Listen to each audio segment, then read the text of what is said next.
Kami tinggal di Pematang Lumut. Iya, dah jelas lah, memang di sinilah kita sekarang. Kampung ini terkenal dengan PT perusahaan, karena itu banyak juga tempat-tempat hiburan malam. Seperti kafe-kafe dan tempat-tempat minuman. Bapak-bapak dari intelijen, dari kepolisian, demi terjaganya masyarakat, demi pekat, jangan sampai perusak masyarakat, ini mesti kita bersama-sama menjaganya. Bapak Kades, Bapak Kadus, Bapak Camat, Bapak Bupati, Forum Komunikasi Pimpinan Daerah, Bapak Dandim, Bapak dan Ramil bekerja sama. Kalau tidak, maka azab Allah akan turun. Urus saja surgamu Abdul Somad, jangan urus neraka aku, yang mabuk aku, yang ke kafe aku, yang berzina aku, yang habis duit aku. Memang betul, tapi kalau azab Allah datang, rumah aku kena juga, bodoh. Rupanya kalau azab itu datang, tsunami datang, gempa bumi datang, angin puting beliung datang, rupanya yang kena cuma rumah kau aja. Rupanya kalau tsunami itu datang bergulung, ditengoknya, oh ini rumah yang ke kafe kemarin ya, oh digulungnya, habis itu ini enggak, ada habis semua disapu. Betul. Macam mana cara menutup tempat itu? Kami takut masyarakat kami dan anak bujang gadis kami terjerumus di dalam maksiat. Man ra'a minkum mungkaran, siapa di antara kamu yang menengok kemungkaran, falyughayyirhu biyadihi, dengan tangan.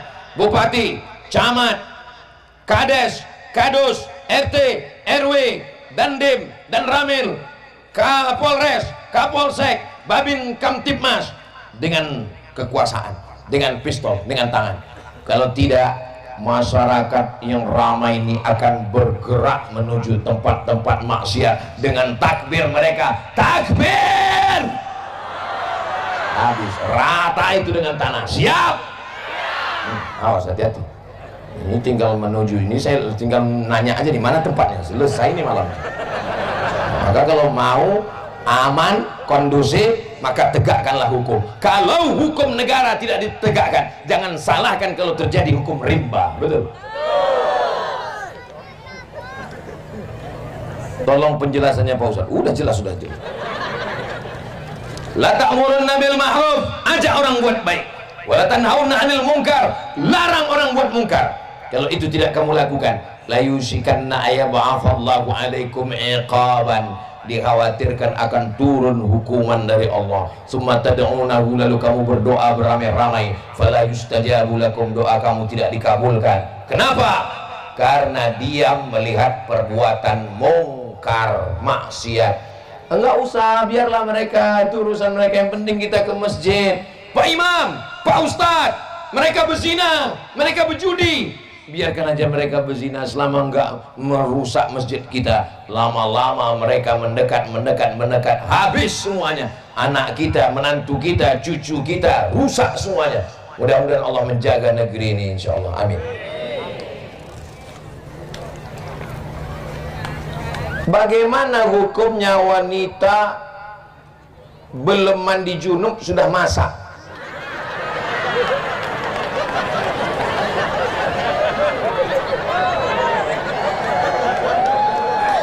Sebaiknya dia mandi dulu. Nawaitu raf'al hadasil akbari an jami'il badani, aku berniat mandi melepas hadas besar dari tubuhku lillahi ta'ala. Basah semua dari ujung rambut sampai ke ujung kaki. Habis itu barulah dia masak segala macam. Tapi kalau dia tidak mampu, dia berwudu. Kenapa?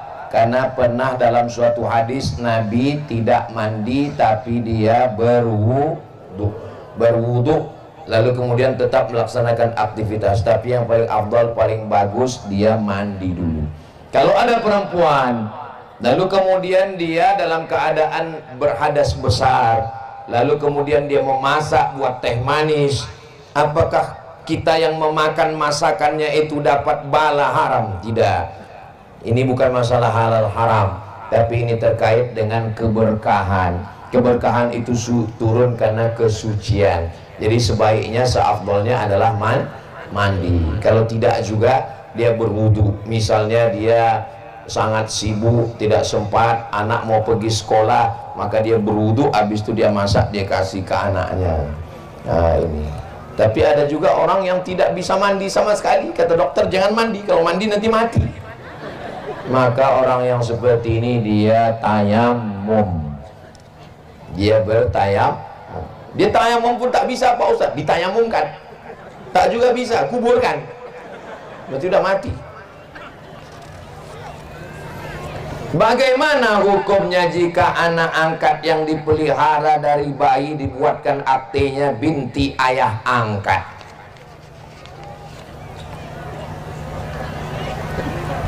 Usama Zaid bin Muhammad. Zaid bin Muhammad. Adakah nama anak Nabi Muhammad namanya Zaid? Tidak ada. Zainab, Ruqayyah, Ummu Kulsum, Fatimah. 4 perempuan. Yang anak laki-laki Al-Qasim, Abdullah, itu yang dari Khadijah. Ada satu yang dari orang Mesir, Maria Al-Qibtiyah, namanya Ibrahim. Tidak ada nama anaknya namanya Zaid, tapi dari Zaid bin Muhammad. Turun ayat, maka Muhammadun aba ahadim min rijalikum. Muhammad bukan bapak kamu, walakin Rasulullah, dia adalah Rasul utusan Allah. Ud'uhum li abaihim, panggillah anak angkat mengikut ayah kandungnya. Sedangkan Nabi Muhammad SAW pun tidak boleh memakai nama dia sebagai nama anak angkatnya. Nabi punya anak angkat namanya Zaid bin Harithah. Dipanggil Zaid bin Muhammad, Allah marah, maka tetap panggil namanya Zaid bin Harithah. Tapi ayah kandungnya kami nggak tahu Pak Ustadz. Saya pas pulang sholat subuh tiba-tiba dapat anak dalam kardus. Tak mungkin saya buat bin kardus. Kalau dapat anak dalam plastik, jangan pula binti kresek. Lalu pakai bin apa? Bin hamba Allah. Supaya jangan ketahuan pakai bahasa Indonesia bin hamba Allah, bin Abdillah, bin Abdurrahman. Asal jangan bin Abdul Somad. Begitu caranya waktu mendaftarkan aktinya. Jangan takut karena nanti anak angkat lalu dia benci sama kita. Kita lebih takut sama manusia apa pada Allah? Jangan langgar hukum Allah Subhanahu wa ta'ala. Punya anak angkat bagus, punya anak angkat baik, tapi dengan syarat dan ketentuan berlaku. 3 syaratnya. 1, jangan pakai bin ayah angkat. Jelas? 2, kalau punya anak angkat jangan berdua-duaan dengan anak angkat di tempat tidur, di ruang dapur, di kamar. Dia udah macam anakku, dia udah macam saudara. Berawal dari macam, berakhir dengan macam-macam. Waspadalah. Kejahatan terjadi bukan karena ada niat dari pelakunya, tapi karena ada kesempatan. Betul Pak? Yang ketiga, jangan kalau mati semua harta diberikan ke anak angkat.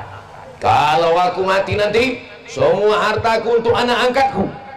Maka kalau kau meninggal dunia, anak angkat cuma dapat wasiat, tak boleh lebih dari 1/3 harta. Kalau mau menolong anak angkat, kasih dia hibah. Anak angkatku itu ada kebun sawit 2 hektar, ku kasih hibah. Itu ada 1 ruko, ku kasih hibah. Bagaimanapun juga dia adalah anak yang lahir dari hati kita, walaupun tidak lahir dari rahim kita. Ibu-ibu yang punya anak angkat, bapak-bapak yang punya angkat, jaga yang 3 ini. Jangan pakai binti ayah angkat, jangan berdua-duaan karena kalian tidak mahram, kecuali istri bapak pernah menyusukannya 5 kali kenyang. Saya kan nggak punya anak perempuan nih, saya ingin punya anak perempuan, lalu saya punya anak angkat, maka yang paling bagus adalah keponakan saya. Saya cari keponakan saya yang mahram dengan saya itu. Kalau kami ingin punya anak angkat laki-laki, keponakan istri saya itu lebih bagus, karena bagaimanapun saya dengan dia mahram saya. Kalau tidak nanti punya anak angkat, pulang kerja yang bukakan pintu anak angkat, yang buatkan teh manis anak angkat, berawal dari anak angkat lama-lama jadi bini angkat. Betul Pak? Betul kata Bapak nih. Bukan saya buat-buatnya Bu. Ibu jangan kau lah yang nyucikan, kau lah yang masakkan, kau lah yang merawat. Ibu hati-hati, bisa jadi saingan ibu nanti. Betul tak Pak? Oh, betul kata Bapak. Saya mau bertanya tentang sholat fardu zuhur. Kita sholat asar tinggal dan maghrib mana ceritanya nih? Makin tengah malam nih makin kacau pertanyaannya. Tentang sholat fardu zuhur kita sholat ya, asar tinggal, maghrib sholat. Pertanyaannya, jatuh fasik kita terus fasik. Orang yang tidak sholat itu dua kemungkinan. Yang pertama kafir. Kau kenapa tak sholat? Menurut saya sholat itu tidak relevan dengan sahabat. Kafir itu. Kau kenapa tak sholat? Aduh, aku tahu sholat itu wajib, cuma malas sekali aku sholat. Fasik. Kalau orang kafir, ingkar dia dengan sholat, otomatis dia fasah dengan istrinya. Dia tidak lagi berhak serumah dengan istrinya. Kalau dia sudah fasik, kalau dia sudah kafir, maka dia sudah keluar dari Islam. 4, tidak dikafankan, tidak dimandikan, tidak disolatkan, tidak dikuburkan di pemakaman kaum muslimin. Terus kemana? Bawa dia ke Tanjung Jabung Barat, ke Kuala Tungkal, masukkan ke laut. Kalau dia fasik tetap Islam. Kalau dia mati tetap dikuburkan, tetap disolatkan di pemakaman kaum muslimin.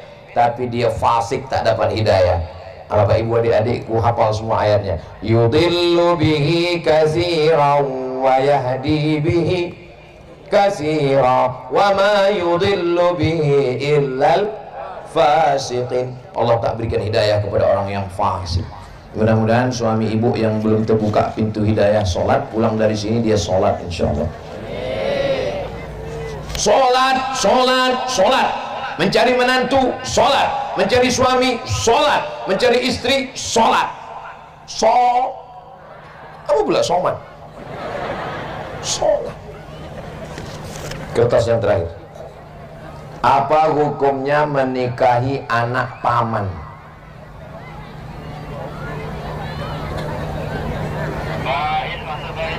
Masuk baik sekali. Apa hukumnya menikahi anak paman? Saya adik-beradik dengan Ustadz Dahrizal Dahlan. Misal, saya adik-beradik kandung dengan Ustadz Dahrizal Dahlan. Saya punya anak perempuan. Ustadz Dahrizal Dahlan punya anak laki-laki. Kemudian saya bilang sama Ustadz Dahrizal Dahlan, Ustadz, daripada harta pusaka kita nih lari kemana-mana, bagus kita nikahkan aja lah anak kita. Boleh apa nggak boleh? Yang yakin menjawab boleh, yang ragu wabanati ammika, anak pamanmu, maka boleh menikah dengan anak paman. Anak saya yang perempuan ini kan pamannya punya anak, menikah dia dengan anak, maka boleh. Di Jawa itu biasa anak kiai adik-beradik anaknya nikah. Kenapa? Karena antara anak ini anak kiai, anaknya Gus, ini kiai, anak perempuannya apa itu kalau yang perempuan? Kalau udah tua Nyai, kalau yang muda Ning. Dinikahkan Gus dengan Ning, nanti akan melahirkan lagi kiai-kiai, karena mereka menjaga terah itu, menjaga darah biru itu, maka menikahkan nih. Tapi dalam Islam diajarkan, kalau cerita boleh tak boleh, boleh, tak ada jadi masalah. Tapi disuruh irtaribu tasihhu, menikahlah kamu dengan orang asing, maka itu lebih sehat. Bukan hadis Nabi, ucapan Sayyidina Abu Bakar Siddiq. Kenapa? Karena kalau terlalu dekat dikhawatirkan gennya terlalu dekat. Lagi pula kalau nikah saudara ini masalahnya nanti kalau terjadi sesuatu putus persaudaraan. Maka menikah dengan lain suku, apalagi di Jambi ini macam-macam suku ada Melayu, ada Bugis, ada Banjar, ada Jawa, ada Batak, ada Sunda. Bagus.